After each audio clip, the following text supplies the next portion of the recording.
स्वागत है आपका ब्रेक के बाद और अब शुरू हो चुका है आपका पसंदीदा सेगमेंट शेयर बाजार सबका अधिकार। एक ऐसा सेगमेंट जहां पर हम आपके सवालों के जवाब देते हैं और आम निवेशकों को ईटी ना स्वदेश की इस मुहिम से जोड़ने का हमारा एक खास अभियान, जिसके जरिए हम उन आम सवालों के भी जवाब देते हैं जो शेयर मार्केट से आपसे जुड़े हुए हैं। यहां पर आपको अगर शेयर बाजार में कुछ टेक्निकल टर्म्स भी नहीं समझ में आ रहे हैं तो उन सवालों को भी आप भेज सकते हैं। तो फटाफट से अपने सवाल हम तक पहुंचाइए।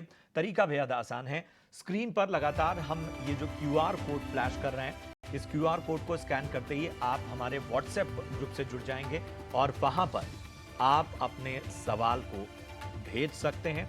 और जब भी सवाल भेजिए, अपना और अपने शहर का नाम, इसके साथ ही किस स्टॉक पे आपका सवाल है, नजरिया शॉर्ट टर्म का या लॉन्ग टर्म का, जो भी नजरिया है वो भी मेंशन कीजिए। हमारे एक्सपर्ट आपको बेहतर तरीके से मार्गदर्शन देंगे। यही नहीं, यूट्यूब पर भी आप अपने सवाल हम तक पहुंचा सकते हैं। लाइव कमेंट कीजिए, बीच बीच में हम उन सवालों को भी शामिल करेंगे। सोशल मीडिया के सवाल तो हम हमेशा से शामिल करते आए हैं। इन सबके बीच में तमाम सवाल हमारे पास आ रहे हैं और बहुत सारे जो दर्शक हैं वो हम तक सवाल भेज रहे हैं। अंशुल जैन और इसके साथ ही हमारे अविनाश जी दोनों आपकी शंकाओं का समाधान करने के लिए मौजूद हैं। पहले कॉलर को जोड़ते हैं। हामिद अली का सवाल है लखनऊ से। हामिद अली साहब नमस्कार, पूछिए क्या जानना चाहते हैं। सर, मैं ये जानना चाह रहा था कि मैंने एनएचपीसी का शेयर लिया है फोर टू 99 रुपीज पे। तो ये कैसे होल्ड करूं या कब तक होल्ड कर सकता हूं? एनएचपीसी ना, एनएचपीसी, जी, एनएचपीसी। ठीक है ठीक है। और एक सवाल सर और है, ये अशोक लेलैंड का ही मैंने लिया हुआ है, 88 शेयर है 2 to 6 के रेट पे। तो इसमें भी क्या करूं, ये भी होल्ड करूं? ठीक है, तो चलिए अब सबसे पहले तो ये है कि आपने दोनों ही स्टॉक में जिन लेवल्स पे खरीदारी की है वहां से आपको थोड़ा ही सही लेकिन आप मुनाफे में हैं। इस मार्केट में मुनाफे में रहना भी बहुत ही कह सकते हैं शुभ संकेत है। चलिए मुझे एक चीज हामिद जी बता दीजिए कि आप कितना समय दे सकते हैं इन दोनों स्टॉक को। सर, अभी साल भर तक वेट कर सकता हूँ। ठीक है अविनाश जी, साल भर का नजरिया एनएचपीसी 99 रुपए की बाइंग है इनकी। बात करें अशोक लेलैंड की तो 226 रुपए पे इन्होंने खरीदा है। बताइए दोनों पर एक साल का नजरिया क्या बन रहा है। नहीं, मेरे ख्याल से देखिए दोनों शेयर्स इन्होंने काफ़ी अच्छे चुने हैं। एनएचपीसी की बात करें तो देखो ये भी कंट्री का सबसे बड़ा हाइड्रो पावर प्लेयर है और पावर जनरेशन की बात करें तो देखिए हाइड्रो पावर भी अभी इंक्रीजिंगली अपना शेयर ओवरऑल पावर के कंट्रीब्यूशन में इंक्रीज कर रहा है। तो मेरे ख्याल से इनको बेनिफिट तो उनके एक्सपांशन तो मिलेगा ही, लेकिन गवर्नमेंट भी चाह रही है ज़्यादा से ज़्यादा हाइड्रो पावर ऑप्शन के ऊपर से भी पावर जनरेट करे। तो इसमें कोई डाउट नहीं कि कंपनी का आने वाला जो कम से कम 12-15 महीने का जो आउटलुक है वो काफी पॉजिटिव है। इनफैक्ट कंपनी ने नंबर्स भी अच्छे दिखाए हैं। तो मेरे ख्याल से इनकी बाइंग प्राइस और जो कॉस्ट मार्केट प्राइस है वो ज्यादा कोई डिफरेंस नहीं है। तो यहाँ पे मैं समझता हूँ कि साल भर अगर ये होल्ड कर सकते हैं तो 145-150 का एक नियर टर्म का फेयर वैल्यू बन सकता है। तो यहाँ पे होल्ड करें। रही बात अशोक लेलैंड की, तो देखिए इकोनॉमी काफी जोर से चल रही है और जब भी इकोनॉमी में इंप्रूवमेंट आती है तभी ऑटो सेक्टर और कमर्शियल व्हीकल सेक्टर उसका एक क्लियर सिग्नल होता है। इस साल हमको लग रहा है कि कमर्शियल व्हीकल्स कम से कम 15-16% की ग्रोथ रहेगी। प्लस अशोक लेलैंड डिफेंस में भी काफ़ी बड़ी मात्रा में काम करता है। तो यहाँ पे भी मैं यही कहूँगा कि थोड़ा लंबा समय रखिए, 12-15 महीने। कंपनी बहुत अच्छा काम कर रही है, अच्छे नए प्रोडक्ट्स भी लॉन्च कर रही है। तो यहाँ पे भी करीबन 270-275 का एक फेयर वैल्यू बन सकता है। तो यहाँ पे होल्ड करने की है। जा रही है। भाव्या गुजरात से हमारे दर्शक फोन लाइन पर हैं। सर नमस्कार। नमस्कार मैडम। बताइए क्या स्टॉक लिया है सर। मैडम, मैंने भारत डायनामिक्स लिया है 1293 के प्राइस पे 4 शेयर लिए हैं। ओके 1293। हाँ। चलिए आप तो प्रॉफिट में है। तो मुझे बताइए आपको और कितना इसमें रुकना है। मैम, मुझे 1 साल में और 6 महीने के बीच में हाईएस्ट रिटर्न जब मिलेगा तब एग्जिट करने की सोच रहा हूँ। तो बेस्ट टाइम एग्जिट के लिए कौन सा होगा? चलिए आपको बताते हैं। अंशुल, यहाँ पर हमने देखा है कि स्टॉक काफ़ी परेशानी में तो रहा भी है और मेरे ख्याल से जिस तरह का इम्पैक्ट पड़ता हुआ देखा है हमने इसमें, क्या सलाह होगी इनके लिए। हालांकि इनकी बाइंग प्राइस से तो नीचे ही है, ये मुनाफे में है। देखिए बीडीएल में चार्ट स्ट्रक्चर में ब्रेकडाउन आया था वीकली चार्ट पे, 2 हफ्ते के गेंस को एकदम से इरोड किया था और ओपन हाई के साथ किया था। तो यहाँ से एक पुल बैक दे सकता है स्टॉक 1447 तक। वहां पे मेरी एग्जिट की सलाह रहेगी, एक बार एग्जिट कर सकते हैं 1447 के अराउंड, क्योंकि इसमें भी थोड़ी सी डिप दिख रही है, नीचे गैप भी छूटा हुआ है 1200 रुपए के आसपास। तो पहले ये स्टॉक गैप फिल करने के लिए 1200 से 1100 की रेंज में जाएगा, उसके बाद कोई नया ट्रेंड डेवलप होगा। तो फिलहाल पुल बैक में 1440 1447 की जोन मिलती है, तो एक बार एग्जिट कर लेना चाहिए। यहाँ पर खास रणनीति आपको अपनानी होगी स्टॉक पे। बढ़ते हैं आगे। ABFRL यानी आदित्य बिड़ला फैशन हाल के दिनों में अच्छी तेजी इस स्टॉक में देखने को मिली है। शेयर के लिए आखिर तेजी के ट्रिगर क्या हैं, हमारे सहयोगी जिन्हें आपको बता रहे हैं। जी जिन्हें बताएं। तो अगर हम ABFRL की बात करें तो कल शेयर जो है करीब 15% की तेज़ी दिखाई दी, और इसके पीछे जो मेन कारण है एनालिस्ट बता रहे 5 है। जो पहला ट्रिगर है वो है वैल्यूएशंस। अगर हम कंपनी की एवरेज वैल्यूएशन देखें 5 साल की, तो EV/EBITDA वैल्यूएशन जो है 31 टाइम्स पर आ रही थी।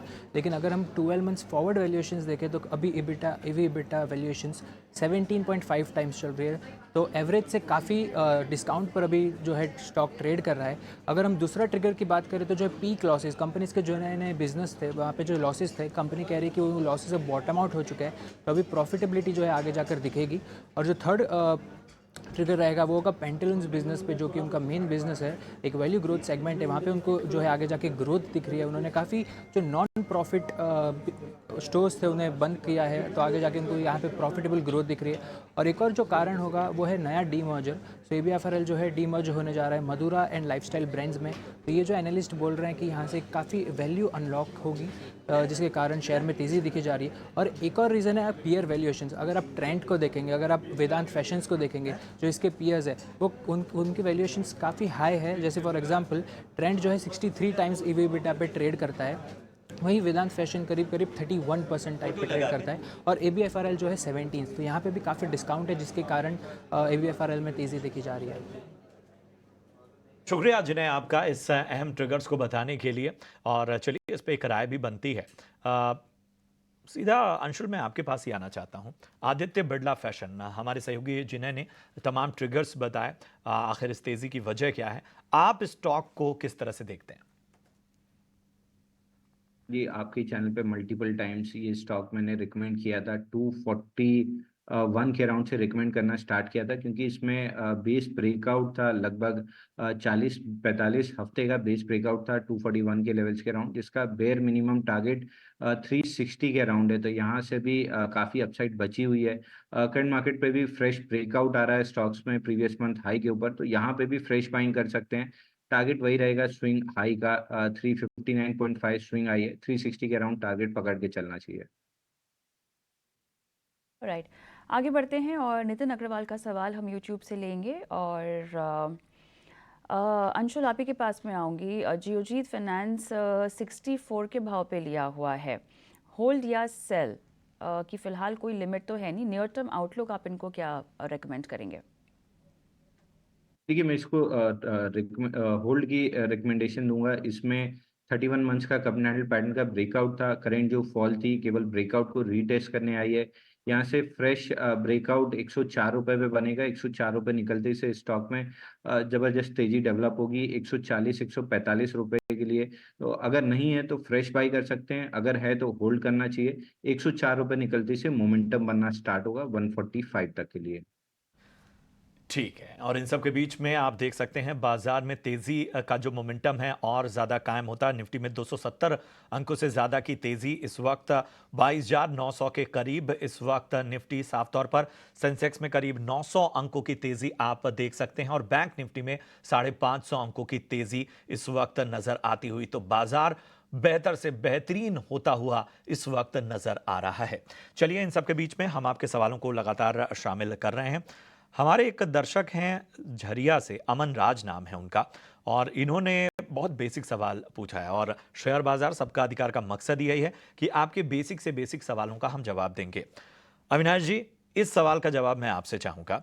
50,000 रुपए ये अगले 3 साल के लिए चुनिंदा स्टॉक्स में इन्वेस्ट करना चाहते हैं, बताएं क्या सलाह होगी? 3 साल का इनका नजरिया है, 50,000 रुपए निवेश करना चाहते हैं। देखिए मेरे ख्याल से इनको लार्ज कैप में ही ज़्यादा पैसा लगाना चाहिए। मेरे ख्याल से मैं चाहूँगा कि लार्सन एंड टूब्रो जो एक अच्छा कॉम्बिनेशन है डिफेंस का, कैपिटल गुड्स, इंफ्रास्ट्रक्चर का, तो यहाँ पे ये थोड़ा पैसा लगा सकते हैं। मुझे लगता है कि अभी करीबन 3400 चल रहा है, काफ़ी अच्छी एंट्री लेवल प्राइस हो सकती है, 3450, 3500 के पास में। और दूसरा शेयर जो डिफेंस सेक्टर का है, क्योंकि डिफेंस एक ऐसा सेक्टर है जो मुझे लगता है कि बहुत ही अच्छी ग्रोथ आने वाले 2-3 साल के लिए आपको मिलेगी, वो रहेगा भारत इलेक्ट्रॉनिक्स। इमीडिएटली जब इलेक्शन का रिजल्ट आया था तभी ये शेयर 19-20% गिरा था, लेकिन आज वापस ऊपर आया है। यहाँ पे भी करीबन 275, 280 का जो रेंज है, वहाँ पे अगर ये एक्यूमुलेट करते हैं, तो करीबन 350, 360 का एक नियर टर्म का टारगेट बन सकता है। अगेन ये नियर टर्म का टारगेट्स है, अगले 2-3 साल के तो टारगेट्स और भी अच्छे रहने की पॉसिबिलिटी है। तो एक डिफेंस का हो गया, एक कैपिटल गुड्स, डिफेंस और इंफ्रा का हो गया, और तीसरा मैं इनको यही कहूँगा कि शेयर जो मुझे अच्छा लग रहा है वो है टाटा मोटर्स। देखिए ऑटो सेक्टर में ये काफ़ी बड़ा प्लेयर है, both passenger car as well as commercial vehicles में। अभी तो जेएलआर का बिज़नेस और जो पैसेंजर कार का बिज़नेस है वो डीमर्ज होने वाला है। तो करीबन 950, 945 और 950 के बीच में अगर ये लेते हैं, तो अगले 3 साल के लिए बहुत ही बेहतरीन नंबर मिलेंगे। प्लस इनको 2 कंपनियाँ मिलेंगी, एक कमर्शियल व्हीकल की, एक पैसेंजर कार जो जेलर का बिज़नेस है, और इसके बाद मुझे लगता है कि अच्छी री-रेटिंग स्टॉक में देखने को मिलेगी। तो ये 2-3 जो विकल्प है, ये थोड़ा-थोड़ा करके अपने रिस्क के हिसाब से आप एलोकेट कर लीजिए, पर नज़रिया कम से कम 2-3 साल का रखिए, अच्छी खासी कमाई तीनों शेयर्स में। चलिए 2-3 साल का नज़रिया तो खैर आपको यहाँ पर रखने की सलाह दी जा रही है। अगले दर्शक भी हमारे साथ फ़ोन लाइन पर जुड़ गए हैं, रंजीत असम से। नमस्कार। हाँ जी, नमस्कार मैम। बताइए सर, किस स्टॉक में खरीदारी कर रखी है आपने? मैंने हिंद कॉपर और भारत इलेक्ट्रॉनिक मैम। दोनों के लेवल्स बताएंगे सर? हाँ, तो मैंने हिंद कॉपर 22 शेयर आपका 255 में खरीदा था, और भारत इलेक्ट्रॉनिक मैंने खरीदा था 22 शेयर 210 में खरीदा था। ठीक है, 255 में हिंद कॉपर और भारत इलेक्ट्रॉनिक्स आपने 210 पे लिया हुआ है। अब बताइए सर, आपको कितना होल्ड करना है इसमें, कितने समय तक रुकने मुझे का? तो 2 साल के लिए होल्ड करना है, और मैं एक न्यूज़ देखता हूँ, आप फॉलो करता रहता हूँ इस चैनल को, तो मैं देखता हूँ कभी यह हिंद कॉपर के बारे में आप लोग बोलते ही नहीं है मैम। अब आपने सवाल पूछा है ना, बिल्कुल अब बोलेंगे, और लगे हाथ तो वो तमाम दर्शक भी जान पाएंगे स्टॉक के बारे में। बहुत बहुत धन्यवाद आप हमें लगातार फॉलो करने के लिए और हमसे सवाल भी पूछने के लिए। लंबा नज़रिया है, तो अविनाश के पास ही मैं जाऊंगी। अविनाश, दोनों पर ही आपकी राय चाहेंगे। देखिए इन्होंने बहुत ही अच्छे लेवल पे हिंदुस्तान कॉपर का शेयर खरीदा है। मुझे लगता है कि देखिए अभी कॉपर की रैली शुरू हो चुकी है। कॉपर एक ऐसा मेटल है जो not only normal electrical applications के लिए यूज़ होता है, बट इवन इलेक्ट्रिक व्हीकल्स में इसकी काफ़ी मात्रा में यूज़ होती है। तो मुझे लगता है कि देखिए इंडिया का सबसे बड़ा प्लेयर है। कॉपर के प्राइसेज़ अभी काफ़ी सिग्निफिकेंटली बढ़ चुके हैं, लेकिन अभी भी ऐसा माना जा रहा है कि सप्लाई डेफिसिट बहुत है, डिमांड बहुत तेज़ी से बढ़ रही है। तो मुझे लग रहा है कि इनको अभी कोई भी शेयर बेचना नहीं चाहिए। अगले 12-15 महीने का अगर ये पोज़ीशन होल्ड करते हैं, तो मुझे लगता है कि ये 390, 400 प्लस लेवल्स भी हिंदुस्तान कॉपर दिखा सकता है। तो आई थिंक यहाँ पे होल्ड करने की राय। और कविता, दूसरा शेयर कौन-सा था? If you can please tell me. Bharat Electronics 210 BL. देखिए भारत इलेक्ट्रॉनिक्स तो मैंने अभी आपके चैनल पे कहा कि बहुत ही बेहतरीन विकल्प है, अगर लंबी अवधि के लिए रखना है। तो यहाँ पे हमारा जो फेयर वैल्यू है अगले 12-15 महीने में वो कम से कम ₹340-350 है। तो इन्होंने एंट्री लेवल भी बहुत अच्छी ली है, और डिफेंस एक ऐसा सेक्टर है जो हमको लगता है कि आने वाले 1.5-2 साल में बहुत अच्छा रहेगा। प्लस 75,000 करोड़ की इनकी कंपनी की ऑर्डर बुक है, बिल्कुल कर्जा मुक्त है। तो यहाँ पे होल्ड करें। आई थिंक यहाँ पे अभी बेचने की जरूरत नहीं है, लेकिन हाँ, अराउंड 12 टू 15 मंथ्स में टारगेट प्राइस करीबन 340-350 हमारा मानना है। चलिए, तो आपको दोनों में ही होल्ड करने की सलाह दी जा रही है। अच्छी बात यह है कि आपने बहुत अच्छे लेवल्स पर दोनों ही कंपनियों में खरीदा। दर्शक जयपुर से सीगल हैं। नमस्कार, बताइए किस स्टॉक पे है आपका सवाल? सर मेरा स्टॉक है पीईएल पे, पीरामल एंटरप्राइजेस। जी जी। तो मेरे पास उसके 229 शेयर्स हैं, और मैंने 1050 के भाव से लिया हुआ है। ठीक है। तो मुझे ऑलरेडी इसके अंदर 9-10 महीने तो हो चुके हैं, और पिछले 3 अक्टूबर से तो ये डाउन में ही जा रहा है काफी। चलिए आपको एक बेहतर तरीके से राय देते हैं। 1055 की खरीद है अंशुल जी, पीरामल एंटरप्राइजेस, क्या करना चाहिए? देखिए पिरामल एंटरप्राइजेस पे अच्छा रिवर्सल पैटर्न बन रहा है। यहाँ से ब्रेकआउट फ्रेश स्टॉक में जो ब्रेकआउट है 835 के ऊपर प्लेस्ड है। मैं कहूँगा थोड़ा सा समय दीजिए, 835 निकलते ही से इस स्टॉक में 960 से 980 तक की रैली बनेगी और 980 के ऊपर बड़ा ब्रेकआउट प्लेस्ड है। अभी पूरा स्ट्रक्चर और पैटर्न बन रहा है cup and handle monthly chart पे। तो थोड़ा सा समय देना चाहिए इनको, ना सिर्फ इनका प्राइस मिलेगा बल्कि ऊपरी स्तर पे प्रॉफिट भी मिलेगा। ओवरऑल पैटर्न का टारगेट 1112 रुपए निकल के आ रहा है, तो थोड़ा समय देंगे तो प्रॉफिट बनेगा, बल्कि करंट मार्केट प्राइस से थोड़ा सा एवरेज कर लेना चाहिए। प्राइस में थोड़ा सा एवरेज करने की सलाह। बिहार से अनिल कुमार साहब फोन लाइन पर मेरे साथ हैं। सर नमस्कार।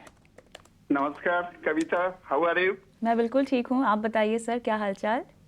या by grace of God everything good ma'am. बहुत अच्छा सर। दो क्वेरीज है, दो जी। स्टॉक से रिलेटेड। जी। एक आईटीसी, ओके। ये मैंने 441 में लिया था लास्ट मंथ, 441 में 900 शेयर। 441 okay sir. हाँ, और दूसरा कोई स्टॉक सर? और दूसरा अंबुजा सीमेंट, ये कितने पे लिया है सर? 621 for 100 share. ये last month first week of May में लिया हुआ। ठीक है। और तो ये क्या इनका, मेरा शॉर्ट टर्म होराइजन है। चलिए शॉर्ट टर्म आपका होराइजन है तो वो दोनों में ही बताते हैं। तो अंबुजा सीमेंट अंशुल, इनकी बाइंग प्राइस 621 है, 441 आईटीसी। आईटीसी से शुरुआत करूंगा। देखिए इसने टॉप आउट किया था जुलाई 2023 में, तब से मंथली चार्ट पे देखें तो बहुत शैलो करेक्शन रहा है और अब फ्रेश ब्रेकआउट बन रहा है। मैं कहूँगा थोड़ा सा आप नजरिया 6 महीने से ऊपर का ले लीजिए। इस स्टॉक में बहुत आराम से स्विंग हाई 484 टेस्ट होता हुआ दिखेगा, उसके ऊपर निकलते से स्टॉक में लगभग 640 तक की रैली बन रही है, तो इस स्टॉक को आराम से होल्ड कर सकते हैं 640 तक के लिए। अंबुजा सीमेंट में मंथली चार्ट पे एक रिट्रेसमेंट की जरूरत थी, ब्रेकआउट रीटेस्ट होना था 585 तक। करंट जो फॉल आई थी उसमें टेस्ट हुआ है और वापस से ऊपर चलना स्टार्ट किया है। ये स्टॉक भी अगर 6 महीने का समय देते हैं तो लगभग 790 से 800 रुपए तक के टारगेट मिलेंगे। तो दोनों स्टॉक स्ट्रक्चरल अप ट्रेंड में है, फ्रेश ब्रेकआउट्स दे रहे हैं, तो 4 से 6 महीना होल्ड करना चाहिए, अच्छा प्रॉफिट बनेगा। ठीक है, तो 4 से 6 महीना आप इसमें इंतजार कीजिए, अच्छा प्रॉफिट बनने की गुंजाइश। बढ़ते हैं आगे और YouTube पर भी लगातार सवाल आ रहे हैं। सरोज कुमार तिवारी हैं, इनका सवाल है और इनका सवाल 2 स्टॉक्स पे है। अविनाश जी इस पे आप राय दीजिए। एक तो IOC पर राय जानना चाहते हैं, 175 की इनकी बाइंग है, 175 की। दूसरा स्टॉक जो इन्होंने जिस पर सलाह मांगी है वो है SJVN। यहाँ पर इन्होंने 137 की बाइंग की है। तो IOC 175 की बाइंग है इनकी और SJVN 137 की बाइंग है। मीडियम से लॉन्ग टर्म व्यू इनका नजरिया है, बताइए क्या करना चाहिए? नहीं, मेरे ख्याल से देखिए आईओसी की पहली अगर हम बात करें तो मुझे लग रहा है कि डेफिनेटली ऑयल मार्केटिंग कंपनीज का पिक्चर जो है वो काफी स्टेबल लग रहा है। पहली बात तो देखिए इनके जो सबसे बड़े 2 कस्टमर सेगमेंट्स होते हैं, एविएशन और ऑटोमोबाइल। यहाँ पे हमने देखा है कि पिछले 2-3 क्वार्टर से थ्रूपुट भी बढ़ रहा है, क्रूड के प्राइसेस भी अभी काफी स्टेबल हो चुके हैं। तो मुझे लग रहा है कि डिविडेंड यील्ड तो अट्रैक्टिव पॉइंट है ही आईओसी का, बट इस साल दैट इज FY25 में आपको प्रॉफिटेबिलिटी कंपनी अच्छा रिकॉर्ड करेगी, ऐसा संकेत मिल रहा है। तो कहीं ना कहीं जो डाउनस्ट्रीम प्लेयर्स है जैसे आईओसी है, मुझे लगता है कि यहाँ पे आपको होल्ड करना चाहिए। करीबन 225-230 का एक नियर टर्म का टारगेट बन सकता है अगर आपका नजरिया 12-15 महीने। डेफिनेटली पॉजिटिव आउटलुक है। और दूसरी कंपनी कौन सी कही थी प्रशांत, अगर if you can please tell me? SJVN sir, SJVN ये इन्होंने 137 पे खरीदा है, 137 पे।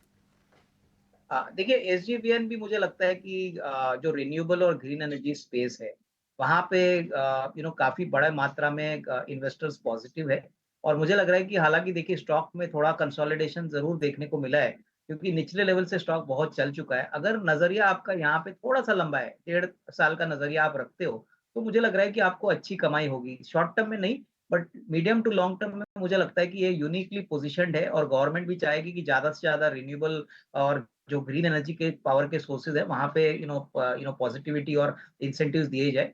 तो यहाँ पे मुझे लगता है 1.5 साल की बात करें तो 170-175 का एक नियर टर्म का टारगेट बन सकता है। तो यहाँ पे भी होल्ड करें, बट यहाँ पे शायद थोड़ा मूव जो होगा वो थोड़ा धीरे होगा क्योंकि शेयर ऑलरेडी काफी भाग चुका है। पर से सवाल लेंगे। पवन शर्मा दिल्ली से अपना सवाल CDSL पर पूछना चाहते हैं। अंशुल, इनका नज़रिया तो मैं नहीं जानती, लेकिन इनकी जो बाइंग प्राइस है वो 1300 की है। CDSL बताएं। देखिए, CDSL में बड़ा सेक्टर बन रहा है, बड़ा ब्रेकआउट इस स्टॉक में आया था 1624 के अराउंड, जिसका टारगेट लगभग 2500 के अराउंड है, और स्टॉक में मच नीडेड पुल बैक चाहिए थी जो ये 3 दिन में आई है। तो यहाँ से फ्रेश मोमेंटम स्टॉक में बनेगा 2080 के ऊपर, तो इनको होल्ड करना चाहिए। 2080 निकलते से इसमें अपना हाई 2239 टेस्ट करके 2400 तक ये स्टॉक जा सकता है, तो आराम से होल्ड करना चाहिए। ठीक है, तो ये नज़रिया इस वक्त आपके स्टॉक पर। चलिए कुछ और सवालों को शामिल करते हैं। अभिनव का सवाल है यूट्यूब पर, गांधार ऑयल पे राय जानना चाहते हैं। 280 की इनकी बाइंग है, शॉर्ट टर्म और लॉन्ग टर्म दोनों पर नज़रिया चाहते हैं। शॉर्ट टर्म में 6 महीने का नज़रिया फिलहाल ये लेकर चल रहे हैं। लॉन्ग टर्म व्यू भी अगर अंशुल आप बता पाएं तो बताएं। गांधार ऑयल 280 की बाइंग। देखिए, इसमें बहुत लिमिटेड डेटा अवेलेबल है मेरे पास, और जितना डेटा अवेलेबल है मंथली चार्ट पे कंप्लीटली डाउन टर्निंग स्टॉक है। हालांकि 3 महीने के लोज के नीचे फेल्ड लो बना है, तो एक बाउंस बैक कर सकता है 240 245 तक, बट उसके ऊपर निकलेगा ऐसा कहना मुश्किल है, और लिमिटेड डेटा है, तो उस हिसाब से 240 तक आ सकता है। उसके बाद एक बार रिव्यू करना चाहिए। ऑलराइट, JP एसोसिएट पर सवाल पूछना चाहते हैं हमारे दर्शक। अविनाश जी, 16.35 पे इनकी खरीदारी है। कविता, में इनफैक्ट देखिए, अभी मैं ऑफ लेट इस कंपनी के बारे में पढ़ रहा था, तो यहाँ पे जो उनके क्रेडिटर्स है और जो जो बोरोअर्स है, इन्होंने कंपनी के अगेंस्ट लिक्विडेशन के प्रोसीडिंग्स अनाउंस कर दिए। तो मुझे लगता है कि अभी फिलहाल तो कोई बड़ा ट्रिगर इसमें दिखता नहीं है, जब तक इसमें क्लैरिटी आती नहीं है कि कंपनी की अभी लीगल स्टेटस क्या है। क्योंकि फंडामेंटल स्टोरी है, मेरे ख्याल से ये स्टॉक काफी स्पेकुलेटिव है और इन्होंने बहुत ही ऊपरी लेवल पे स्टॉक लिया है। अभी तो स्टॉक मेरे ख्याल से लोअर सर्किट चल रहा है, तो कोई भी उछाल अगर आता है तो इसमें से इनको निकल जाना चाहिए। क्योंकि देखिए, जब भी ऐसी खबरें आती है कि लिक्विडेशन प्रोसीडिंग्स कंपनी के अगेंस्ट अनाउंस कर दी है, तभी मार्केट को ऐसी कंपनीज और मैनेजमेंट्स पे भरोसा रहता नहीं है। तो बेटर टू एग्जिट। यहाँ पे कोई भी उछाल मिलता है, मेरे ख्याल से इवन करंट लेवल पे ये निकल सकते हैं। तो जो भी कैपिटल बनेगा वो कोई दूसरे शेयर में डाले, जहां पे कम से कम अपना लॉस वो रिकवर कर सके। बिल्कुल, तो ये नज़रिया फिलहाल JP एसोसिएट्स पर। बढ़ते आगे, एक और दर्शक का सवाल यूट्यूब से लेते हैं। तपस बसु हैं और लेमन ट्री होटल्स इन्होंने 120 के आसपास खरीदारी की है, और इनका सवाल है कि ये लंबी अवधि तक बने रह सकते हैं, लेकिन इनको अपने इन्वेस्टमेंट पे यानी 120 के भाव पे 50% रिटर्न ऑन कॉस्ट का नज़रिया लेकर चल रहे हैं, तो क्या करना चाहिए? अविनाश जी, आप ही राय दीजिए। लेमन ट्री होटल्स 120 की बाइंग और 50% रिटर्न ऑन कॉस्ट की उम्मीद कर रहे हैं। मेरे ख्याल से देखिए, होटल सेक्टर तो अभी भी काफी पॉजिटिव चल रहा है, लेकिन अगर हम रिटर्न की बात करें तो मुझे लगता है कि देखिए, इन्वेस्टर को याद रखना चाहिए कि रिटर्न कमाने के लिए आपको ज्यादा लंबा समय तक इन्वेस्टेड रहना जरूरी है। तो अगर 1.5-2 साल का नजरिया है तो मेरे ख्याल से डेफिनेटली इसमें पोटेंशियल है। इनकी जो अफोर्डेबल होटल की प्रॉपर्टीज है वो काफी पॉपुलर है, प्लस अगले 1.5-2 साल में जो कैपेक्स ये अनाउंस करने वाले हैं, इसका भी बेनिफिट कंपनी को मिलेगा। तो मेरे ख्याल से अगर आपको अच्छा खासा रिटर्न चाहिए तो कम से कम 1.5-2 साल यहाँ पे निवेशित रहिए। थोड़ा सा पेशेंस रखिए, क्योंकि ये स्टॉक काफी धीरे चलता है, बट जब चलेगा तभी काफी अच्छा चलेगा। तो keep a time frame of 1.5 to 2 years, अच्छी खासी रिस्क रिवॉर्ड आपको मिलेगी। 2 साल आप इसमें धैर्य के साथ बने रहिए, अच्छा रिस्क रिवॉर्ड आपको मिल सकता है। बहुत बहुत शुक्रिया करेंगे अविनाश सर। इसके साथ ही अंशुल जी, आपका भी बहुत बहुत धन्यवाद। हमारे आम निवेशकों के सभी सवालों का, उनकी बेसिक से बेसिक क्वेरी का आपने बखूबी मार्गदर्शन किया। आप दोनों का बहुत बहुत धन्यवाद। इसी के साथ शेयर बाजार सबका अधिकार में मुझे और मेरी सहयोगी कविता थपलियाल को आप इजाज़त दे सकते हैं।